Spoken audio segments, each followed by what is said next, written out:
My mom expects me to forgive the man who assaulted me and let him be near me and my child alone. I was attacked by my husband's best friend, Jack, at 16. But that's not even the worst part. See, my mother always disliked my husband, yet adored Jack. He came from a respected family. So, when Jack took advantage of me, can you imagine the one person who should protect you most betraying you? Not just betraying you, but then conspiring with your tormentor against your own child? I lived it, and it turned my life into a living nightmare. My own mother, she never believed me. Never. And to make things even worse, Jack's mom was actually her boss. I knew that played a huge part in her denial, in her refusal to see the truth. But I couldn't stay silent. I wouldn't. So, despite her desperate pleas, her tears, her begging me not to, I went to the authorities. While waiting for the trial, home became a war zone. My mother's hostility was unbearable. I moved in with my boyfriend, now my amazing husband, and his parents. That's when things took another dark turn. I found out I was pregnant. I knew, without a shadow of a doubt, it wasn't my boyfriend's. We hadn't been intimate. I hadn't been intimate with anyone. The realization hit me like a ton of bricks. 5 months later, the trial finally ended. Jack admitted to the charges. He took a plea deal. No jail time. Can you believe that? No jail time. The only condition was he'd never have the right to see my daughter. 9 months after that, Emma was born. And on that very day, my mother called. She asked me to move back home. She said she was sorry for everything. I knew it was fishy. My gut screamed it, but she was my mom. I wanted to believe her. I forgave her. Big mistake. A huge, devastating mistake. At first, it was peaceful. She apologized constantly. She was the perfect grandmother, cooking for us, doting on Emma. For a whole year, it felt like maybe, just maybe, we could heal. Then, exactly 1 year later, everything shattered. Not because she changed, not exactly.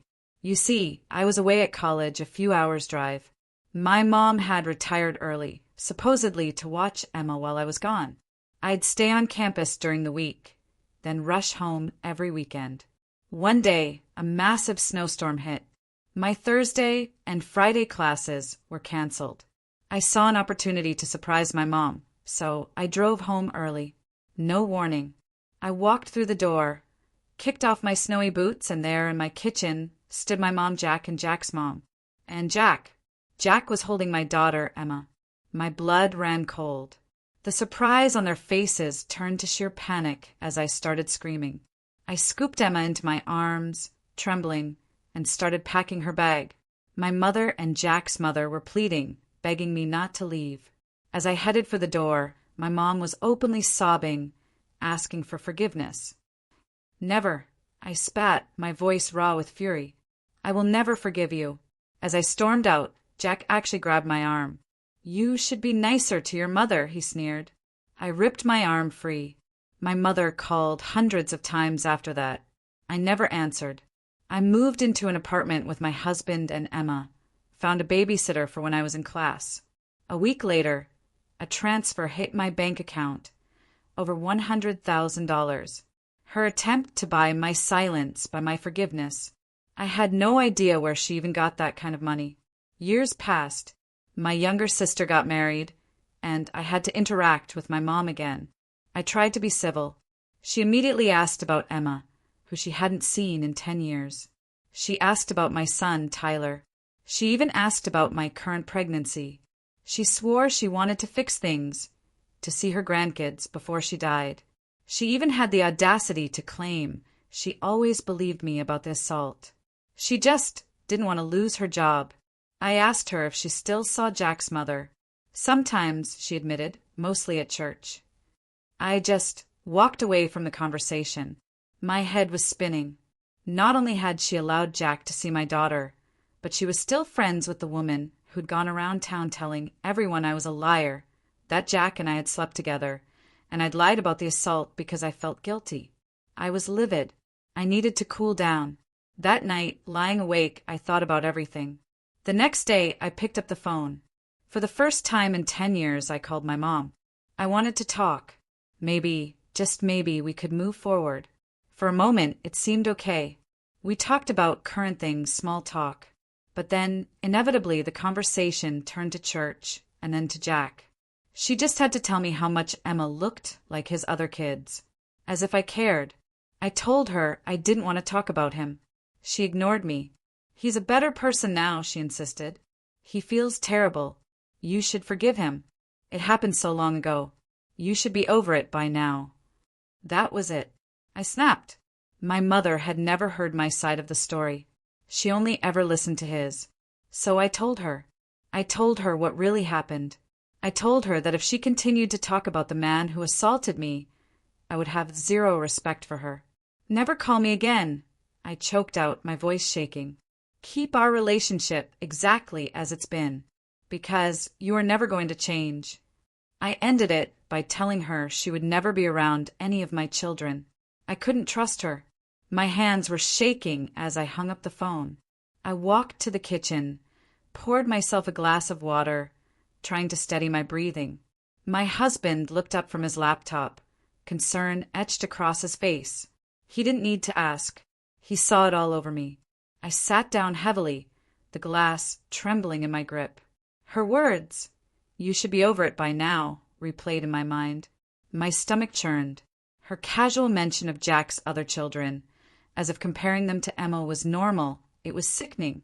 My husband closed his laptop, reaching across the table to place his hand over mine. I pulled away.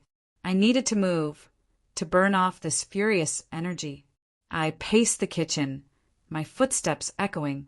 Then the doorbell rang. I froze, immediately on edge. We weren't expecting anyone.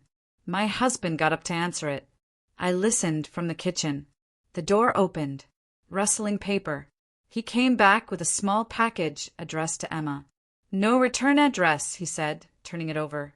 A cold dread settled in my stomach. I took the package. It was wrapped in pink paper, a bow on top. Sweet, innocent. My fingers tightened. I grabbed a knife, carefully cut the tape. Inside, a silver necklace with a heart pendant, and a note. For Emma, from someone who cares. My hands started shaking again, a different kind of fear this time. I showed my husband the note. His jaw tightened. Without a word, I walked to the garbage and dropped the entire package inside. He nodded. We both knew Emma couldn't know. Not yet. She was at school, blissfully unaware. Over the next few days, more packages arrived. A bracelet, a book about family trees, a photo album with blank pages. Every single one went straight into the trash. Emma never saw them. I started checking the mail obsessively, intercepting anything suspicious. Then, one afternoon, Emma came home with an unusual bounce in her step. "Mom, I made a new friend online," she announced, pulling out her phone. My knife paused mid-chop. "Oh, tell me about them," I said, trying to keep my voice casual, but alarm bells were deafening in my head. "His name is Sebastian," Emma said, scrolling. "He knows so much about our family. Things even you probably don't know about Grandma." The knife slipped from my hand, clattering onto the cutting board. My heart hammered. "What kind of things?" I asked, struggling to keep my voice steady. Emma shrugged. "Just stuff about when she was younger, where she worked. Things like that. He says he's doing genealogy research and found our family really interesting." I walked over, gently taking the phone from her hands. "Honey, can I see these messages?" Emma looked confused, but handed it over. As I scrolled, my blood ran cold. The messages were carefully worded, friendly, but they contained details only someone close to our family would know. Details about my mother's old job, the town we used to live in. Family members I'd never even mentioned to Emma. "Emma, I need you to block this person right now," I said, handing the phone back. "But Mom, why?" "He's just being friendly. Please, just do it." I insisted, my voice sharper than I intended. Her face fell, but she did it. I pulled her into a hug, trying to calm my racing thoughts. "I'm sorry, sweetheart. I just want you to be safe online. You can't trust people you don't know in real life." That evening, After Emma went to bed, I called my mother. She answered on the second ring, sounding surprised. "I thought you said never to call you," she said, a hint of hope in her voice. "Did you give someone Emma's information?" I demanded, skipping the pleasantries. A pause. "What are you talking about?" "Someone's been sending gifts to Emma, anonymous packages, and now she's getting messages online from someone who knows way too much about her family. Did you tell someone where we live?" My mother stammered. I don't know what you're talking about." But something in her voice didn't ring true. "Mom, I swear if you had anything to do with this." "Did Emma like the gifts?" she blurted out, then immediately tried to backtrack. "I mean, if someone sent her gifts, did she see them?" My grip on the phone tightened, knuckles white. "You knew about the gifts?" My voice was deadly quiet. "You knew. And you didn't think to warn me?" "I just thought maybe if she got to know him a little through nice gestures." I hung up before she could finish. My whole body was shaking with rage. I immediately went to our computer, changing all our online passwords, privacy settings, everything. My husband helped, both of us working in tense silence. The next few weeks were a nightmare of vigilance. I drove Emma to and from school every day. No more walking with friends. I attended every school event, scanning the crowds. Then I saw him. Emma's spring concert. He was standing at the back of the auditorium, partially hidden, but I recognized him instantly. The same build, the same way he stood. My blood turned to ice. He was watching the stage where Emma would perform. I whispered to my husband. He immediately got up, but by the time he reached the pillar, Jack was gone. We stayed for Emma's performance, but I couldn't focus. My eyes kept scanning exit shadows. This pattern continued. Jack would appear at the edges of Emma's activities, soccer games, school plays, even outside the grocery store. Always visible enough for me to see him, never close enough to violate legal boundaries. He was playing a sick game, and I was losing my mind. Finally, I couldn't take it anymore. I left Emma with my husband one evening and drove to Jack's house. I'd found his address through public records, my hand shaking as I typed his name. The house was modest, well-kept, with children's toys scattered on the lawn. The sight of those toys made my stomach churn. I rang the doorbell. When he opened it, his face showed no surprise. He'd been expecting me. "Leave my family alone," I said, no preamble. "Stop sending gifts. Stop showing up at Emma's school. Stop trying to contact her online." Jack leaned against the doorframe, a small smile playing on his lips. "I don't know what you're talking about," he said calmly.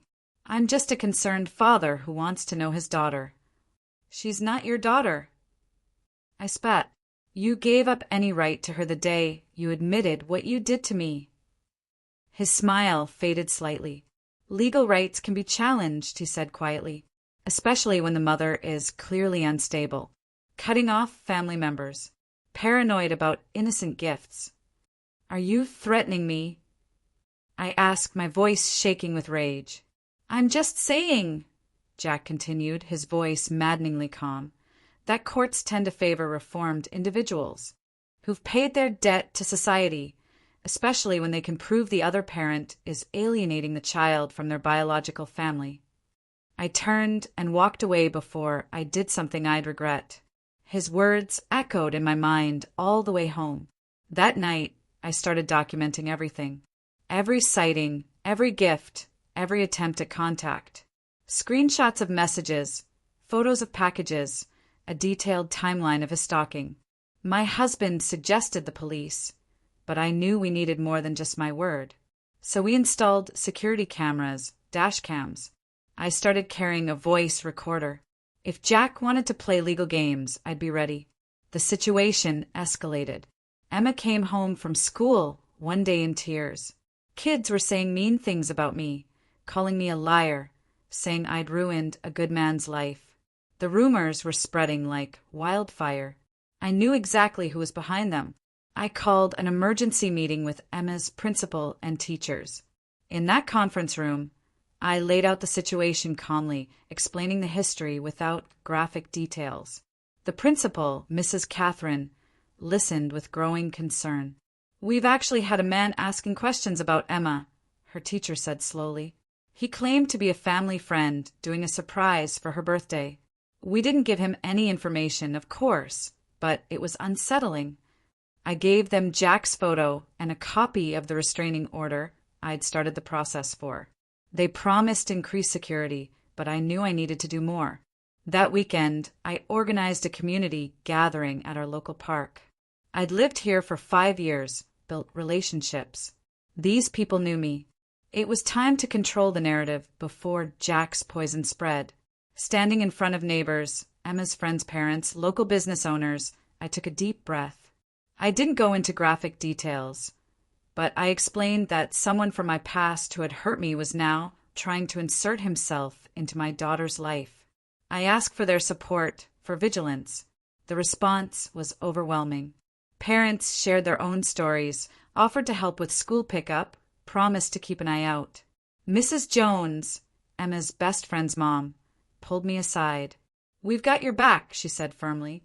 "Anyone tries to spread lies about you in this neighborhood, they'll have to go through all of us first." But Jack wasn't done. 2 weeks later, I was served with legal papers. My mother and Jack had filed a petition with Child Protective Services claiming I was neglecting Emma's emotional needs by denying her access to her biological family. The accusation hit me like a physical blow. My husband immediately called our lawyer. I sat at the kitchen table, staring at the papers in disbelief. My own mother, conspiring with my attacker to try and take my daughter away from me. The betrayal cut deeper than anything she'd done before. The next few months were a blur of legal preparations, gathering more evidence, and trying to maintain some semblance of normalcy for Emma and Tyler. We didn't tell Emma about the legal battle, but she sensed something. She became quieter, more anxious, clinging to me. The court date arrived on a gray Tuesday morning. I dressed carefully, a conservative suit. My husband held my hand as we walked into the courthouse. Our lawyer, Seb, carried boxes of evidence. The courtroom was small. Jack sat at the plaintiff's table with his lawyer, my mother, beside him. She wouldn't meet my eyes. Jack, however, stared at me with an intensity that made my skin crawl. The judge entered. My legs felt unsteady. Jack's lawyer painted me as an unstable mother, cutting off family ties. They presented photos of me at the community gathering, twisting it into proof of my paranoid behavior. They had recordings of my mother crying about being denied access to her grandchildren. They even had character witnesses from Jack's church, people who testified about his transformation. When it was our turn, Seb methodically laid out our evidence: the stalking incidents, anonymous packages, screenshots of messages, security footage. Each piece built our case, but the judge's expression remained neutral. Then came the testimony. My mother took the stand first, dabbing at her eyes, describing how I'd torn our family apart. She claimed she'd only allowed Jack to see Emma that one time because she believed in forgiveness. During cross-examination, Seb pressed her about the anonymous gifts. She denied knowledge, but then he presented phone records showing calls between her and Jack immediately before each package arrived. She faltered, the judge's eyebrow raised, the first crack in her poker face. Jack testified next, presenting himself as a reformed man, a good father. He spoke of his other children, his stable marriage. When Seb questioned him about appearing at Emma's school events, Jack had an answer for everything. Just passing by. Legitimate business. Never approached Emma directly. His calm demeanor made my skin crawl. Then something unexpected happened. The judge called for a brief recess. When we returned, she announced that Emma had requested to speak with her privately in chambers. My heart stopped. We hadn't prepared her for this. The wait was excruciating. 20 minutes felt like hours. When the judge returned, her expression had changed. She called the court back to order. Based on Emma's testimony and the evidence presented, she announced, I am not only denying this petition, but issuing a permanent restraining order against Jack. Relief flooded through me. Jack's face turned dark. As we left, he brushed past me. This isn't over, he whispered. My mother hurried after him, never looking at me. Their alliance fully exposed. The next few weeks were deceptively quiet. Emma seemed lighter, though we hadn't told her the full details. She only knew some people had been bothering our family and the judge made them stop. We tried to return to normal, but I couldn't shake the feeling something was brewing. Then the accidents started. My husband's brake lines mysteriously damaged. An anonymous tip to Emma's school about substances in her locker, resulting in a humiliating search that found nothing. Our credit cards compromised. False reports to child services. Each incident alone could be explained away, but the pattern was clear. Jack was trying to destabilize our lives without technically violating the restraining order. We reported everything, but without concrete proof linking him, the police were stuck. The breaking point came when Mrs. Jones called me in tears. Someone had sent compromising photos to her husband's workplace, digitally altered to look like her in inappropriate situations. Her marriage was in crisis. Other families who had supported us began experiencing similar attacks. Mysterious calls to employers, false reports, digitally manipulated images. Jack was systematically targeting anyone who stood by us, trying to isolate us from our support system. Some families distanced themselves. Others stood firm, but I saw the strain. The guilt ate at me. These people were suffering because they'd helped us. Then Emma came home from school with news that shattered our carefully maintained calm. Mom, we have a new counselor at school, she said. Mr. McCathan. He seems really interested in our family. He keeps asking me how things are at home. My blood ran cold. I immediately called the school. The secretary confirmed it. New counselor. Credentials checked out. References solid. No reason to suspect anything.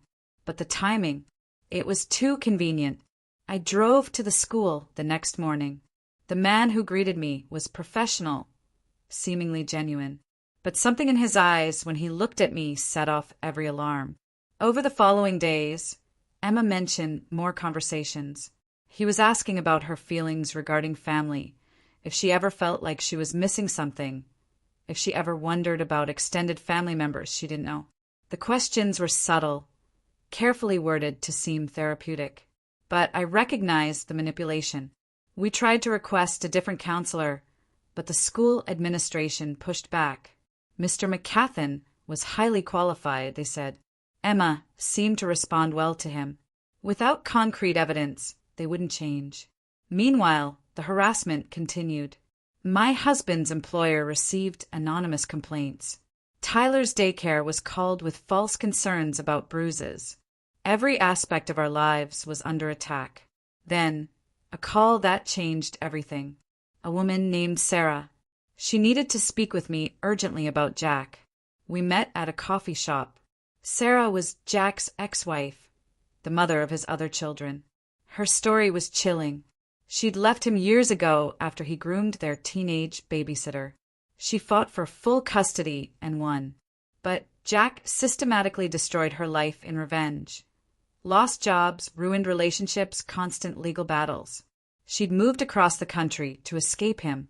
When I heard he was doing this to another family, I had to warn you, she said, sliding a thick folder across the table. This is everything I documented. Every incident. Every pattern. He won't stop until he gets what he wants or destroys you trying.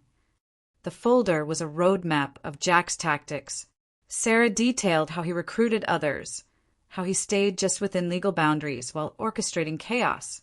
Most importantly, she had names and dates that correlated with similar incidents in our lives. Armed with this information, we went back to the police. This time they took notice. The pattern of behavior across multiple victims in different states suggested something more serious than harassment. They opened a formal investigation, but Jack must have sensed the walls closing in. The attacks intensified. Our home security system was mysteriously offline one night, though nothing was taken. Emma received a birthday card at school with no signature, just a photo of a family reunion she'd never attended. Tyler's daycare reported a man matching Jack's description, asking questions about pickup procedures. Then came the night that nearly broke us. I woke at 3 a.m. to find Emma's bedroom window open, her curtains billowing. She was still asleep in her bed unharmed, but someone had been in her home. On her desk was a photo, Jack holding a baby. On the back, in his handwriting, "She looks just like you did." The police found no fingerprints, no DNA. Only the photo. The security cameras had been disabled remotely. Jack wanted us to know he could reach Emma whenever he wanted. The message was clear. The restraining order meant nothing to him. We moved Emma into our bedroom that night. I didn't sleep for days, jumping at every sound. My husband took time off work to help with security. We were prisoners in our own home, afraid to let our children out of our sight. The school situation escalated. Mr. McCathan suggested Emma join a special family dynamics group therapy session. When I refused, he expressed concern about my resistance to Emma's emotional development. Suddenly, I was painted as the problematic parent. Other parents began receiving calls from Mr. McCathan, expressing worry about Emma's home situation.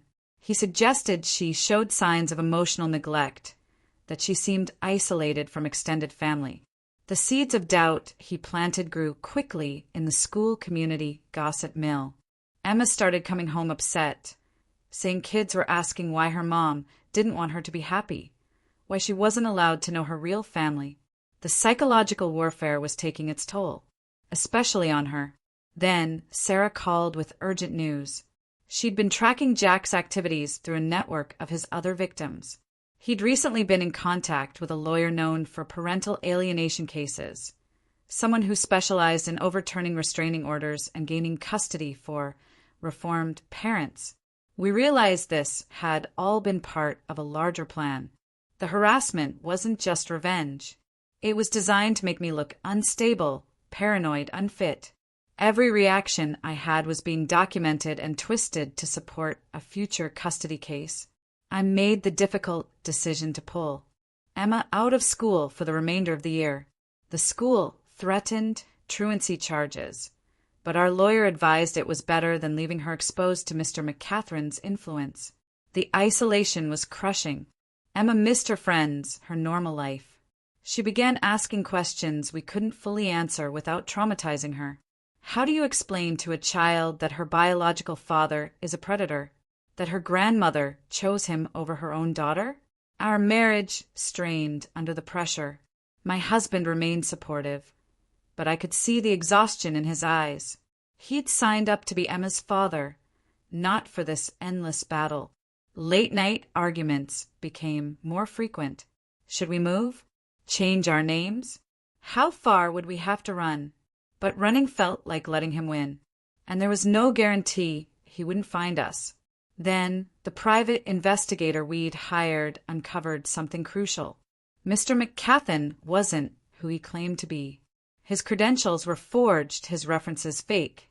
He was actually Jack's cousin, someone who'd helped him before in stalking previous victims. This discovery broke the case open. The school was mortified. The police now had concrete evidence of an elaborate conspiracy. Warrants were issued for both Jack and the fake counselor, but they vanished before police could arrest them. Jack's house was empty. McCathan never returned to the school. My mother's phone was disconnected. They'd all gone underground. The not knowing was almost worse. Every stranger on the street could be watching us. Every unexpected noise made my heart race. We lived in a constant state of hypervigilance. 2 weeks into their disappearance, I received a letter with no return address. Inside, a single sheet of paper with a time, date, and location. A park where Emma used to play. At the bottom, in Jack's handwriting, "Come alone if you want this to end." I knew it was a trap.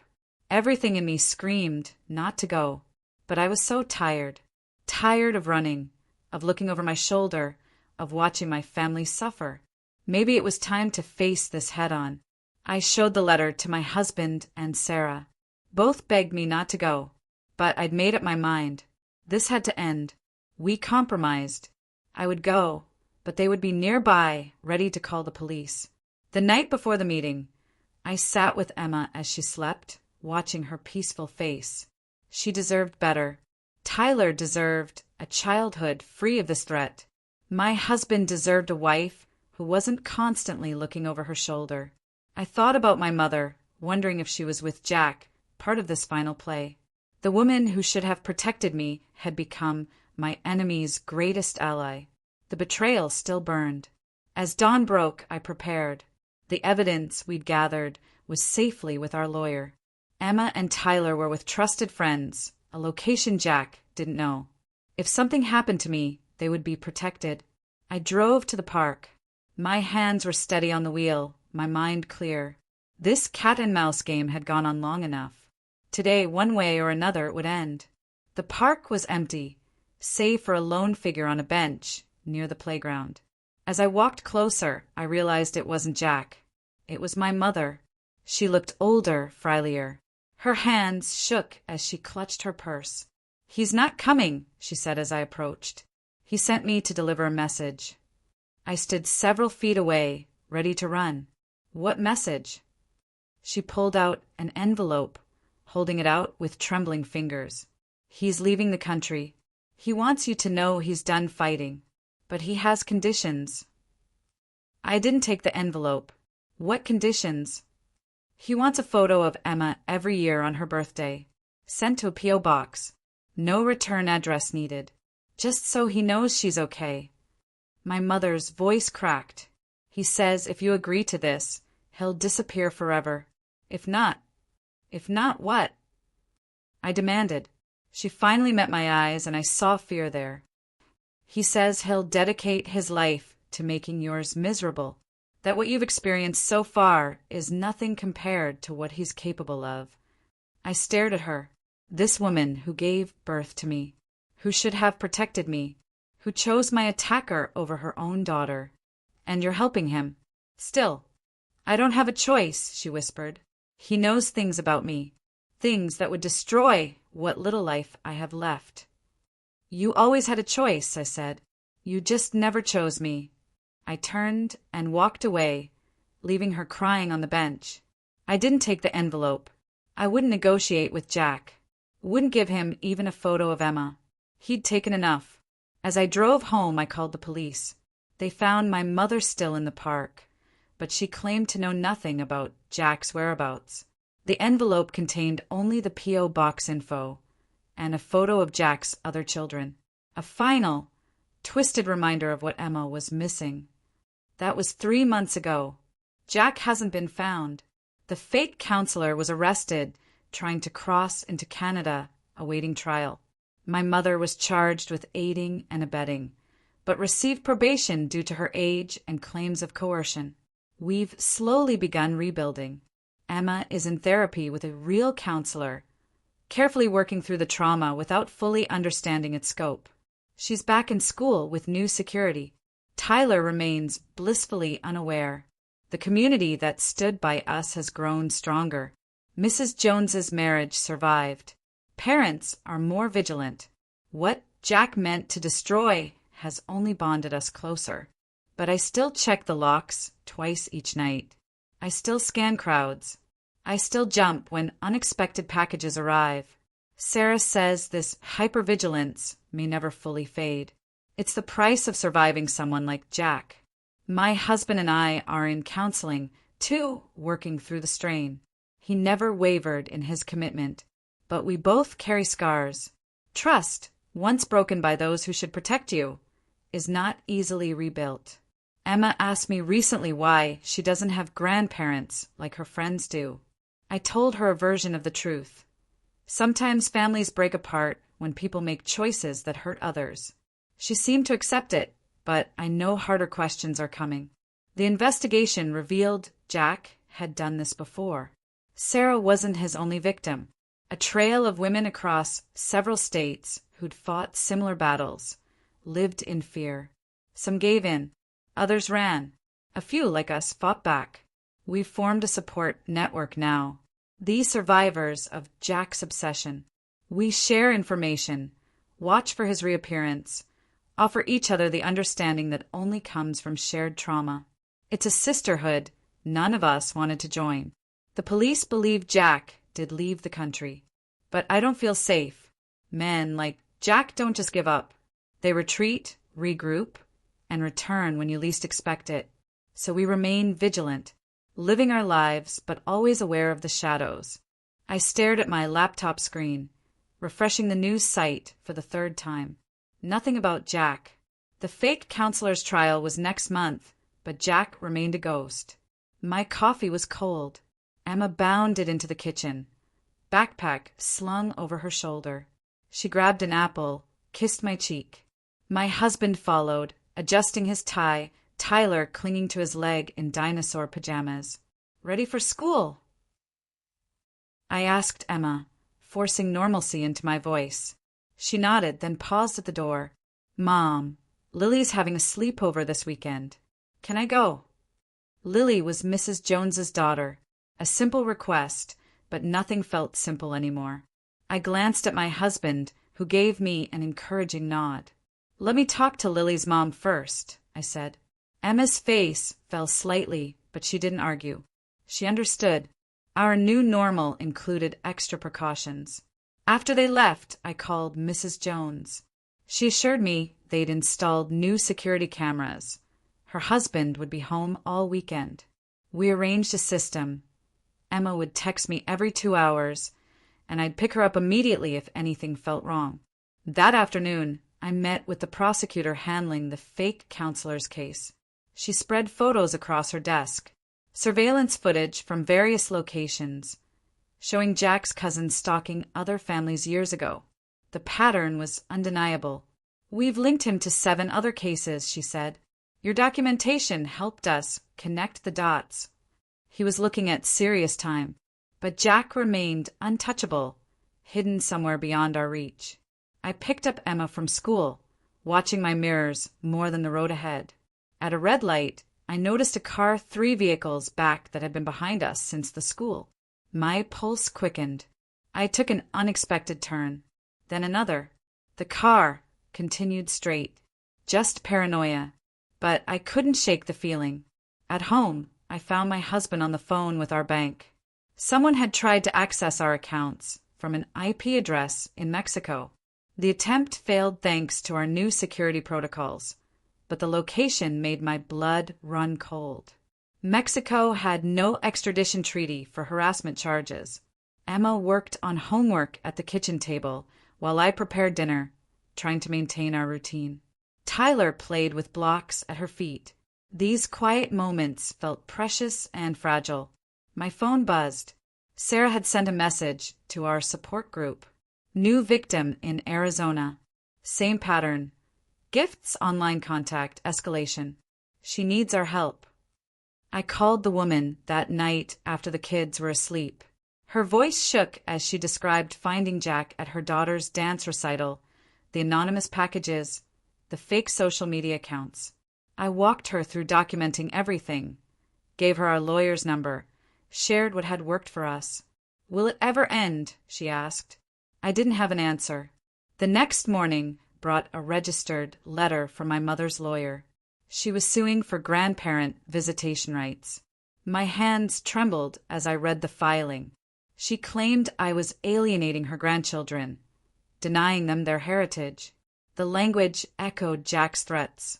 Seb dismissed the documents that afternoon. She has no case, he assured me. The court already ruled on this. But we need to respond. More legal fees, more time in courtrooms, more energy spent fighting instead of living. Emma's sleepover approached. I helped her pack, including the emergency phone I'd bought her. She rolled her eyes, but tucked it into her sleeping bag. When I dropped her off, Mrs. Jones squeezed my hand. We've got 6 parents on rotation tonight, she said quietly. She'll be safe. I spent that evening pacing our house, checking my phone every few minutes. Emma's texts came like clockwork. Making pizza. Watching movies. Lily's dad is teaching us card tricks. Each message loosened the knot in my chest slightly. My husband pulled me onto the couch, wrapping his arms around me. Tyler had fallen asleep against his chest. We sat in silence, the weight of our new reality pressing down on us. The doorbell rang at 10 p.m. We both froze. My husband carefully placed Tyler on the couch and approached the door while I grabbed my phone, ready to call 911. Through the peephole, he saw our elderly neighbor holding a misdelivered package. We laughed afterward, but it was hollow. This was our life now. Every unexpected moment a potential threat. I picked up Emma the next morning. She chatted about the fun they'd had, seemingly unaware of the parent patrol that had guarded them all night. Her resilience amazed me, but I wondered what scars she carried beneath her cheerful exterior. That week, the fake counselor, whose real name was Marcus, made a deal. In exchange for a reduced sentence, he provided detailed information about Jack's network.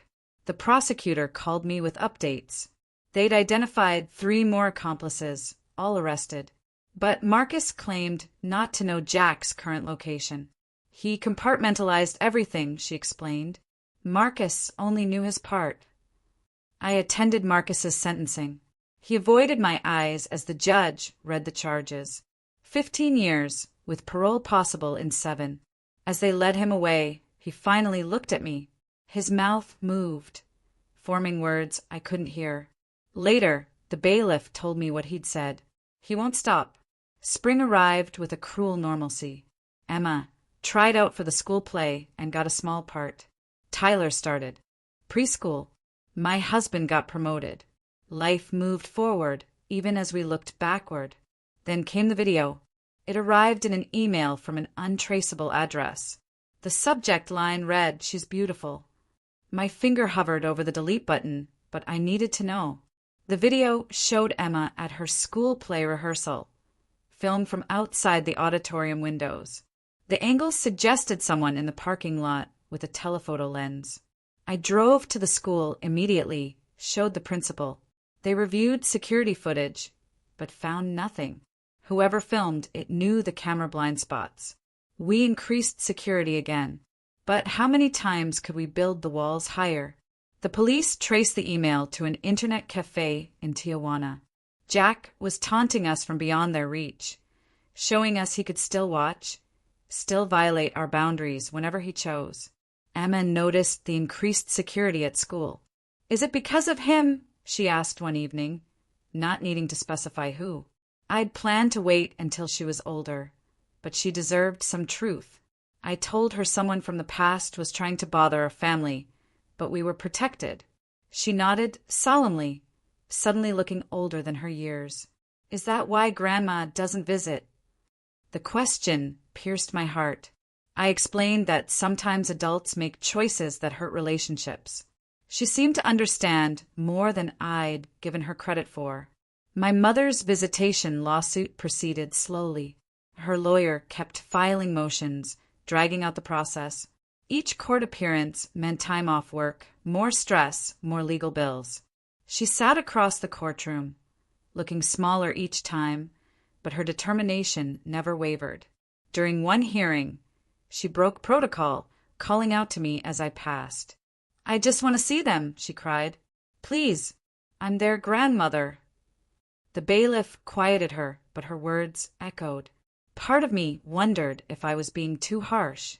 Then I remembered her sitting beside Jack in court, choosing him over me again. Summer brought a new development. The woman from Arizona called with news. Jack had made contact. He'd sent her a letter proposing a deal similar to what my mother had offered me. Photos in exchange for peace. She was considering it. "Don't," I urged her. "It never ends with just photos. He'll always want more." But I heard the exhaustion in her voice, the same weariness I felt. How long could any of us maintain this vigilance? Sarah organized a conference call with all the survivors she'd found. 12 women across 8 states, each with similar stories. We compared notes, shared strategies, discussed forming a formal advocacy group. There was power in numbers, but also a deep sadness that so many had suffered. One woman had given in to Jack's demands years ago. She sent photos, allowed supervised visits, tried to maintain peace. But he'd used that access to gradually poison her daughter against her. Now her daughter lived with Jack, convinced her mother was the villain. The cautionary tale strengthened my resolve. Emma's birthday approached. I planned a small party, just close friends and trusted family. The morning of a delivery arrived. A large box with no return address. My husband intercepted it before Emma could see. Inside was an expensive dollhouse with a note. Every princess needs a castle. Happy birthday, sweetheart. We photographed everything for evidence, then destroyed it. Emma never knew, celebrating with her friends, unaware of the shadow trying to touch her special day. The investigation expanded internationally. The FBI got involved due to the interstate nature of Jack's crimes. An agent visited our home, reviewing our evidence, asking detailed questions. They were building a case that would stick when they found him. He's made mistakes, the agent assured us. The video, the money transfers, the network he built. It all leaves trails. We'll find him. But weeks passed with no progress. Jack had learned from his mistakes, covered his tracks better. The agent's calls became less frequent. The case growing cold, despite being technically active. My husband suggested we consider moving. His company had offices in London, Singapore, Sydney. We could start fresh somewhere Jack couldn't reach. But running felt like surrender, and there was no guarantee he wouldn't follow. Emma overheard us discussing it one night. I don't want to move, she said from the doorway. My friends are here. My life is here. She was right. We couldn't let Jack steal more from us than he already had. The fake counselor's prison communications were monitored, hoping he'd contact Jack. Instead, Marcus sent me a letter through his lawyer. He claimed to have information about Jack's location, but wanted a deal. Support for his parole in exchange for what he knew. Seb advised against engaging, but desperation made me consider it. My husband talked me down, reminding me that Marcus had already proven himself a liar and manipulator. Fall arrived with school starting again. Emma entered middle school, a transition that would have been stressful without our added concerns. We met with administrators, established new security protocols, provided updated photos of Jack and known associates. Tyler started asking questions about why we were always careful, why we checked locks so many times. His innocence was another casualty of Jack's campaign. Then my mother had a heart attack. My sister called from the hospital. Mom was stable but weak. She'd been asking for me, for her grandchildren. My sister begged me to come, said this might be our last chance for reconciliation. I sat in my car in the hospital parking lot for an hour, debating. My husband waited with me, not pushing. Finally, I went alone. She looked fragile in the hospital bed, oxygen tubes in her nose. Her eyes filled with tears when she saw me. I'm sorry, she whispered, for everything. I chose wrong. I see that now. I wanted to believe her, but trust had been shattered too many times. I told her I hoped she recovered, but couldn't promise more. She nodded, seeming to age further before my eyes. As I left, she called out weakly. He contacts me sometimes. From Mexico. I could help you find him.